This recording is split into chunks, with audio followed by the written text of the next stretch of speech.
اس video کو دیکھنے سے پہلے ہمارے چینل ندائے اسلام کو سبسکرائب کرنا اور بیل آئیکن پر کلک کرنا نہ بھولیں تاکہ نئی آنے والی ویڈیو آپ کو بآسانی ملتی رہے۔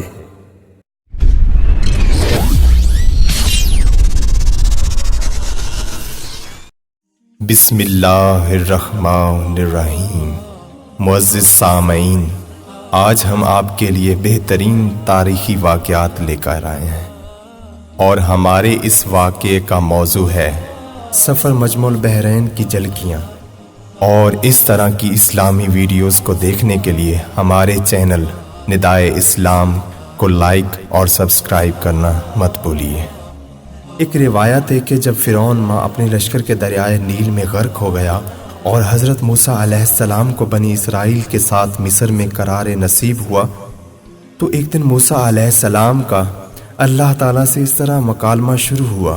حضرت موسیٰ علیہ السلام: خداوند، تیرے بندوں میں سب سے زیادہ تجھ کو محبوب کون سا بندہ ہے؟ اللہ تعالیٰ جو میرا ذکر کرتا ہے اور مجھے کبھی فراموش نہ کرے۔ حضرت موسیٰ علیہ السلام: سب سے بہتر فیصلہ کرنے والا کون ہے؟ اللہ تعالیٰ جو حق کے ساتھ فیصلہ کرے اور کبھی بھی خواہش انسانی کی پیروی نہ کرے۔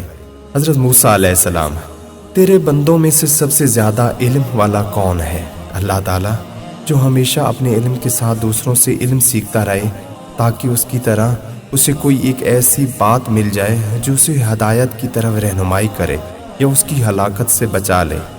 حضرت موسیٰ علیہ السلام: اگر تیرے بندوں میں کوئی مجھ سے زیادہ علم والا ہو تو مجھے اس کا پتہ بتا دے۔ اللہ تعالیٰ: خضر تم سے زیادہ علم والے ہیں۔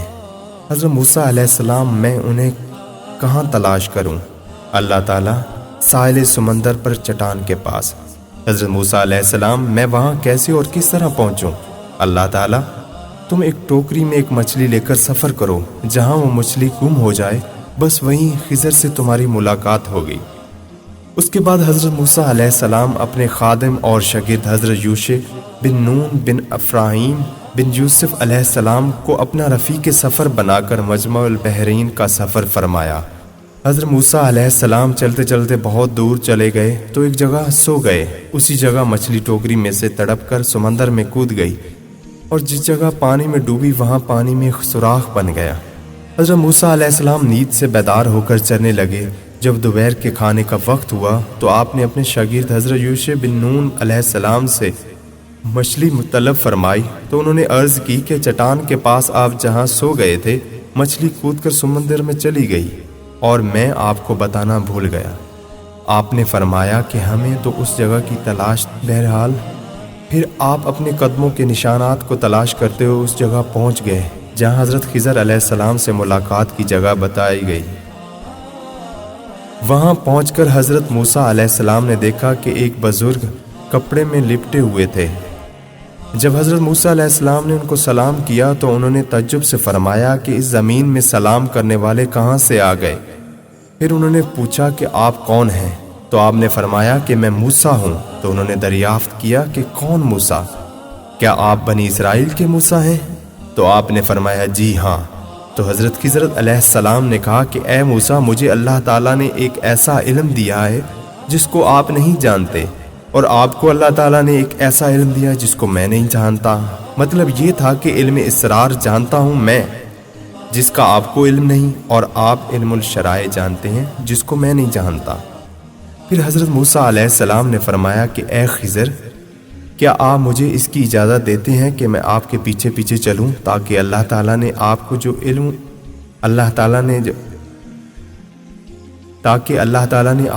علوم دیے ہیں آپ کچھ مجھے بھی تعلیم دیں؟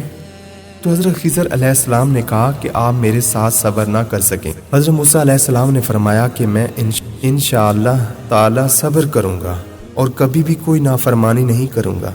حضرت خضر علیہ السلام نے کہا کہ شرط یہ ہے کہ آپ مجھ سے کسی بات کے متعلق کوئی سوال نہ کریں یہاں تک کہ میں خود آپ کو بتا دوں۔ غرض اس عہد و معاہدہ کے بعد حضرت خضر علیہ السلام نے حضرت موسیٰ اور یوشع بن نون علیہ السلام کو اپنے ساتھ لے کر سمندر کے کنارے کنارے چلنا شروع کر دیا۔ یہاں تک کہ ایک کشتی پر نظر پڑی اور کشتی والوں نے ان تینوں صاحبان کو کشتی پر سوار کر لیا اور کشتی کا کرایہ بھی نہیں مانگا۔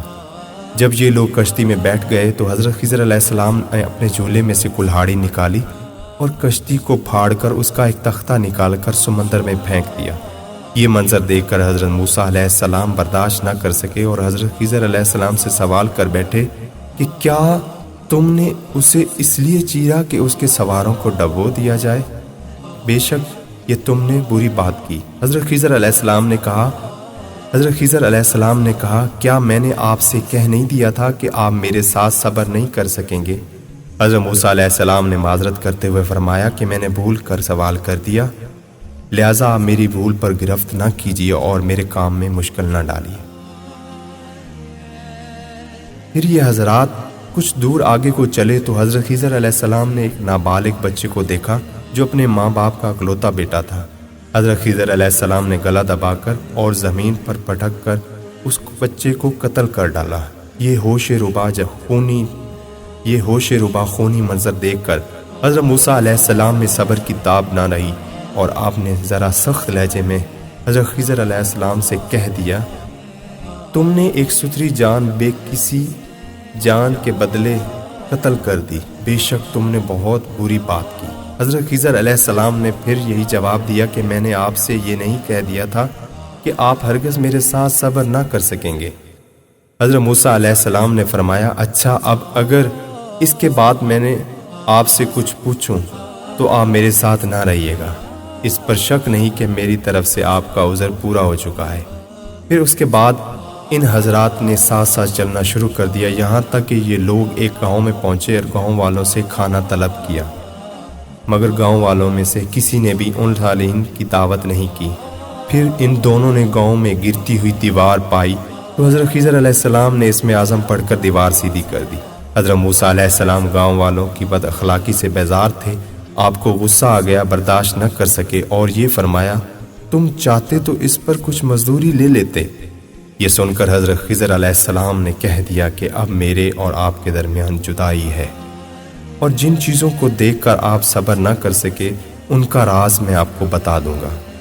سنیے، جو کشتی میں نے پھاڑ ڈالی وہ چند مسکینوں کی تھی جس کی آمدنی سے وہ لوگ گزر کرتے تھے، اور آگے ایک ظالم بادشاہ رہتا تھا جو سالم اور اچھی کشتیوں کو چھین لیا کرتا تھا اور عیب دار کشتیوں کو چھوڑ دیا کرتا تھا۔ تو میں نے قصداً ایک تختہ نکال کر اس کشتی کو عیب دار کر دیا تاکہ ظالم بادشاہ کے غضب سے محفوظ رہے، اور جس لڑکے کو میں نے قتل کر دیا اس کے والدین بہت نیک اور صالح تھے، اور یہ لڑکا پیدائشی کافر تھا، اور والدین اس لڑکے سے بے پناہ محبت کرتے تھے اور اس کی ہر خواہش پوری کرتے تھے۔ تو ہمیں یہ خوف و خطرہ نظر آیا کہ وہ لڑکا کہیں اپنے والدین کو کفر میں مبتلا نہ کر دے، اس لیے میں نے اس لڑکے کو قتل کر دیا، اس کے والدین کو کفر سے بچا دیا۔ اب اس کے والدین صبر کریں گے تو اللہ تعالیٰ اس لڑکے کے بدلے میں اس کے والدین کو ایک بیٹی عطا فرمائے گا جو ایک نبی سے بیائی جائے گی، اور اس کے شکم سے ایک نبی پیدا ہوگا جو ایک امت کو ہدایت کرے گا۔